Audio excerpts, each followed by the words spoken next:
Zee 24 तास एक पाऊल पुढे।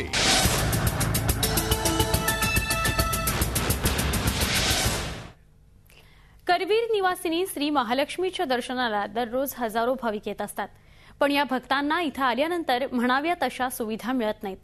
पश्चिम महाराष्ट्र देवस्थान समितीला देणगीपोटी कोट्यवधी रुपयांचा निधी मिळतो, मात्र त्यातील निधी भक्तांना सुविधा देण्यासाठी वापरला जात नाही। त्यामुळे भक्तांमधून संताप व्यक्त होतोय।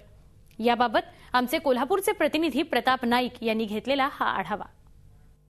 3.5 शक्तिपीठापैकी महत्त्वाचं पीठ असणाऱ्या कोल्हापूरच्या महालक्ष्मी मंदिरामध्ये दानपेटीच्या संख्येमध्ये मोठी वाढ होताना दिसते, पण त्या तुलनेनं भक्तांना ज्या मिळणाऱ्या सुविधा आहेत त्याच्यामध्ये कोणत्याही प्रकारची वाढ झालेली दिसत नाही आहे। आपण बघू शकतो की या ठिकाणी महालक्ष्मीच्या दर्शनानंतर जे काही भक्त येतात या ठिकाणी असे बसलेले दिसतात। त्यांच्या निवाऱ्याची कोणत्याही प्रकारची सोय नाही आहे, भक्ती निवास नाही आहे, त्यांना राहण्यासाठी कुठेही राहता येत नाही आहे। आपण जर मंदिर परिसराची पाहणी केली तर या परिसरामध्ये शुद्ध पाणी पिण्यासाठी कुठल्या प्रकारची यंत्रणा कार्यान्वित नाही किंवा सोय कुठल्या प्रकारची केलेली नाही आहे। बाहेर आपण मंदिराच्या गेलो तर त्या ठिकाणी चप्पल ठेवण्यासाठी व्यवस्थित जागा नाही आहेत। त्याचबरोबर जे भक्त येतात त्यांच्या मोठ्या बॅगा ठेवण्यासाठी लॉकरची सोय नाही आहे। देवस्थान समितीला 1.5 वर्षामध्ये जवळपास 18 कोटी रुपये जमा झाले, मग या पैशाचं देवस्थान समिती करते काय, अशा प्रकारचा प्रश्न महालक्ष्मीचे भक्त विचारतात।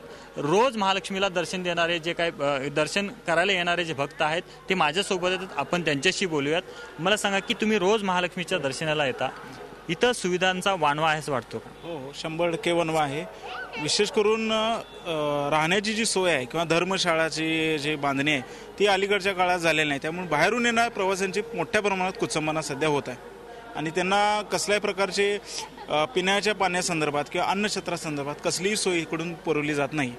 जो काही जमा होतो देवस्थान समितीकडे पैसा, कोट्यवधी रुपयांचा जो पैसा आहे त्यातला काही भाग भक्तांच्या सोयीसाठी जर वापरला तर भक्तांना त्यापासून चांगल्या सुविधा मिळू शकतील, अशा प्रकारच्या भावना हे भक्त व्यक्त करतायत। व्हिडिओ जर्नलिस्ट मिथुन राज्याध्यक्षसह प्रताप नाईक, झी 24 तास कोल्हापूर। झी 24 तास एक पाऊल पुढे।